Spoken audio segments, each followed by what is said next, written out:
చాటున పిందెను చూస్తా, సోకు తీగలో పండును కోస్తా, నువ్వొస్తే కప్పిస్తా ముద్దుల ముంతమ్మ. ఉక్కపోతకి ఊపిరి పోస్తా, పక్క మేకకు పంట కట్టిస్తా, ముద్దిస్తే బుక్కిస్తా మధ్యల మోతయ్యో.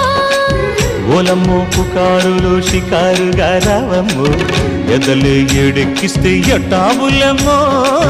ఊరయ్యో బజారులో మజాలకి రానయ్యో, పగలే పక్కెక్కిస్తే తంటాలేవయ్యో. మిట్టిల మీదున్న మిస్సమ్మయ్య సంటే వడ్డీలతో పాటు ఒళ్ళోకి వస్తుంటే పొగరు చిల్లకల్లెగిరి పడ్డనే పడు